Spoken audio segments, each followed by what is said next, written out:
আসসালামু আলাইকুম সম্মানিত শুভাকাঙ্ক্ষীগণ, কেমন আছেন আপনারা? আজকে প্রচলিত একটা কুসংস্কার দিয়ে যে আমরা মধু পরীক্ষা করি সেটা দেখানোর জন্য আমি এক গ্লাস পানি নিয়েছি। পানি পরীক্ষা বলতে পারেন। আর আমার কাছে চাকসহ এই যে একই মধু আনছিলাম। তো পুরাতন ঢালের একটু ক্যাপিং করাই ভালো একটা চাক আছে। তো এই চাক থেকে আমি চিপে মধুটা গ্লাসে দিব। দেখেন, মানে একটা প্রচলিত ভুল ধারণা আছে আমাদের, ওইটা কতটুকু কার্যকরী হয় সেটা আমি দেখাই আপনাদের। দেখেন, মধুটা দিয়ে দিচ্ছি। বলে যে মধু যদি মিশে যায় তাহলে নাকি ভেজাল, আর যদি না মিশে তাহলে নাকি আসল। দেখেন, আমি চাক থেকে চিপে মধুটা দিয়ে দিলাম। একটু সরাই রাখি ক্লোজলি, আপনারা দেখেন মধুটা কিন্তু মিশছেও আবার নিচেও জমছে।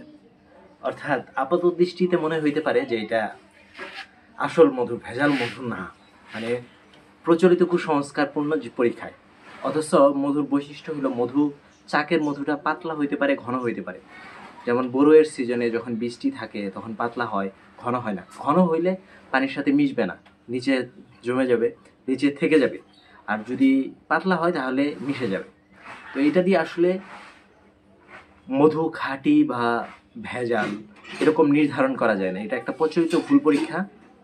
দেখেন, এখানে মিশে নাই, কিন্তু এটা দিয়ে আপনারা ভুল বা আসল নির্ধারণ করতে পারবেন না। ভুল বা আসল নির্ধারণ করতে হলে নিজে মাঠ পর্যায়ে থাকতে হবে বা আপনার বিশ্বস্ত কারো কাছ থেকে নিতে হবে। আমার কাছ থেকে যে নিতে হবে এরকম না, আপনার বিশ্বস্ত কারো কাছ থেকে নিতে হবে। তাহলে আশা করি ঠকবেন না, জিতবেন। তো সকলকে অসংখ্য ধন্যবাদ। আসসালামু আলাইকুম।